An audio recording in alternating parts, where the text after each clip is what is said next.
So good morning friends, hope you all are studying well.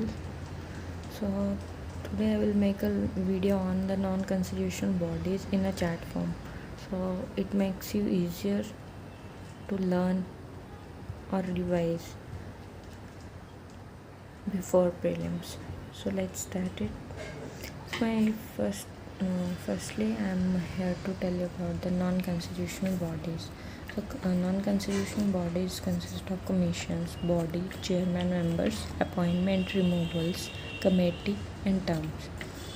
So here come to National Human Rights Commission. Okay, so this is a statutory body and it is created in 1993. National human right commission जो एक commission है ये एक statutory body और ये 1993 में जो है इसको कमीशन या स्टैट्यूटरी बॉडी का एक स्टेटस मिला था. फाइन. नेक्स्ट चेयरपर्सन या चेयर मेंबर्स कौन कौन होते हैं इसके. सो रिटायर्ड सिविल जजेस जो सर्व कर रहे हैं या रिटायर्ड सिविल जजेस हाई कोर्ट के हो सकते हैं या 2 पर्सन्स विद स्पेशल नॉलेज. 2 ऐसे पर्सन होने चाहिए जिनको एक अच्छी खासी नॉलेज हो और 4 एक्स ऑफिशियल मेंबर्स होते हैं जो किसी अदर ऑफिशियल डिपार्टमेंट के हो सकते हैं. अपॉइंटमेंट एंड रिमूवल की अगर बात करें तो अपॉइंट इनको करते हैं प्रेसिडेंट एंड रिमूव इनको करते हैं again presidents. Next come to committees. Committee में कौन कौन होते हैं, what is the composition of committee. So here prime ministers, union home minister, speaker of Lok Sabha, chairman of Rajya Sabha, leader of opposition of both houses. ठीक है. देन टर्म्स क्या है इनकी कि ये 5 साल तक 5 साल से लेके 70 ईयर्स तक काम कर सकते हैं.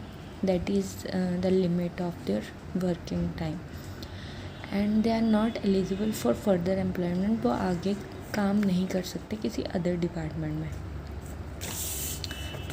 सो ठीक है जी, this is done. And next is SHRC, that is State Human Rights Commission.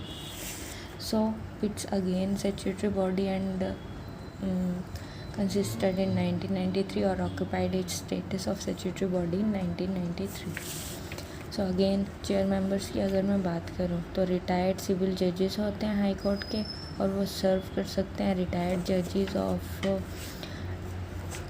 High court और डिस्ट्रिक्ट जजेस विद 7 years का उनका एक्सपीरियंस होना चाहिए and 1 person with special knowledge. Then appoint इनको करते हैं गवर्नर बट इनका रिमूवल कौन करते हैं, प्रेसिडेंट. देन कमेटी में chief ministers, state home minister, speaker of Lok Sabha, chairman of Lok Sabha, leader of opposition of both houses. Here LC और LS और LA for legislative assembly, LS for legislative commission. Okay, LC sorry. So term and condition की बात करें तो 5 years से लेके 70 years तक. Again जैसा कि हमारा NHRC में देखा हमने ऊपर, नेशनल ह्यूमन राइट कमीशन में अगेन 5 ईयर्स तक, 5 से लेके 70 ईयर्स तक ये काम कर सकते हैं but not eligible for the further employment in another department. And third one is central information commission.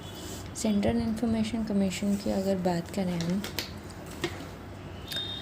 So it is a statutory body and get its status in 2005 and this again chief minister, information commissioner होते हैं इसमें, plus not more than 10 members. 10 members जो है इनकी maximum limit है, मतलब 10 members से ज़्यादा ये एक्सक्लूड नहीं कर सकते ना ये इंक्लूड कर सकते. 10 मेंबर्स इनको कंपल्सरी चाहिए ही चाहिए. अपॉइंटमेंट इनकी करते हैं प्रेसिडेंट और रिमूवल इनकी करते हैं प्रेसिडेंट. अगेन कमेटी की बात की जाए तो PM, leader opposition in legislative assembly और union cabinet ministers nominated by prime ministers. Okay, again 5 but here हम इन दोनों में देखते आ रहे थे. National human rights commission and state human right commission में हमने देखा था कि 5 ईयर्स से लेकर 70 ईयर्स तक काम करेंगे.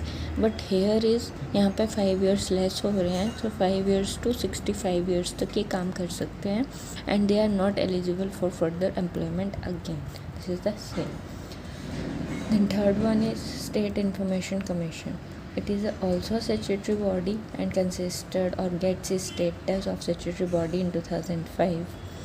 And here the chairman members, State Chief Information Commissioner again plus not more than 10 members. ये इनकी maximum limit है, as we will see in the Central Information Commission as like as in the State Information Commission. Body is same, chair members are same. Then हम अगर बात करें appointment and removal की, here appointed by president and removed by president, but here appointed by governor and removed by also governor. Then chief minister, leader of opposition in legislative assembly, state cabinet ministers are nominated by chief ministers.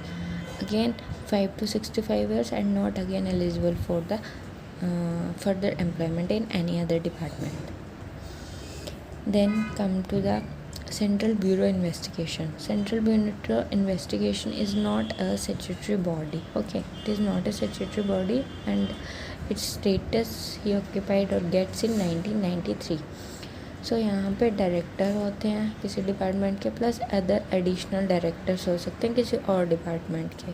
हो सकता है वो किसी special investigation के officer रहे हों, या इसमें IAS IPS ऑफिसर्स को लिया जा सकता है जिन्होंने डिपार्टमेंटल वे में उस तरीके का काम किया हो.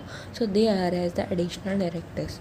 सेंट्रल गवर्नमेंट अपॉइंट करती है इनको भी. Prime minister, leader opposition and legislative assembly के, स्टेट लेजिस्लेटिव असेंबली के मेंबर्स हैं, और जजेस जो होते हैं सुप्रीम कोर्ट के, वो इनको नॉमिनेट करते हैं. और इनका जो वर्क है टर्म एंड कंडीशंस में, this is the body that again start his work after removal. वो 2 years तक अदर फर्दर डिपार्टमेंट में काम कर सकते हैं after get retirement. So central bureau of investigation, they are eligible for 2 years of extra employment in any other department also. Then last is central vigilance commission. Whistle blower act भी बोलते हैं इसको, और इसको विसल ब्लोअर एक्ट का जो status है वो इसको मिला था 2014 में, और ये लक्ष्मीकांत पॉलिटी की बुक में it is mentioned whistle blower act 2014 के नाम से. सो आप उसको जाके पढ़ सकते हैं and that is very important from the prelims point of view. अगर आपने अभी तक नहीं किया है वो, तो प्लीज़ आप उसको जाके पढ़ें और देखें, because more are the exceptional cases के वहाँ से मैंने क्वेश्चंस जो है वो आ सकते हैं.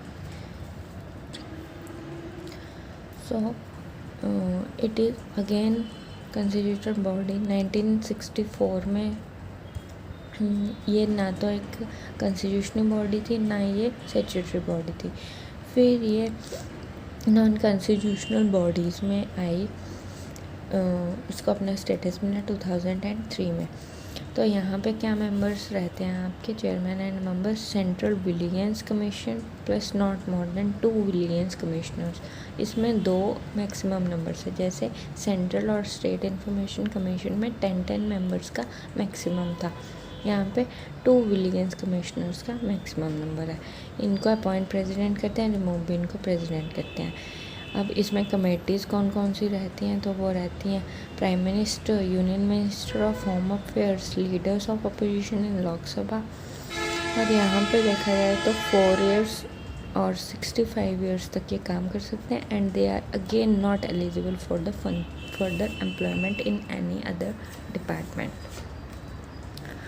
So the non-constitutional bodies get over, and I also made a video on the constitutional bodies if you wanted this, so I will also made that in the chart form. So this is important from the prelims point of view. और अगर आप चाहते हैं तो आप इस तरह से अपना चार्ट बना के रख सकते हैं, क्योंकि रिवीजन टाइम बहुत लेस होता है. सो आप इन चार्ट सी फॉर्म में अपने सारे जो आपके टॉपिक्स हैं, what comes under non constitutional bodies comes under constitutional bodies, अगर आप इस फॉर्म में लिख के रखेंगे या प्रिपेयर करेंगे, so it makes you easier कि आपको कहीं कहीं पे हाईलाइटेड पोर्शन पढ़ने की ज़रूरत नहीं पड़ेगी। आप चार्ट में अगेन देख सकते हैं कि कैसे किस तरह से क्या काम हो रहा है। So hope you will like the video and your preparation goes well. All the best and thank you so much. And in next session I will come again with any another video जो आपके लिए helpful हो for the prelims point of view. Stay tuned, stay motivated and stay studying. Thank you.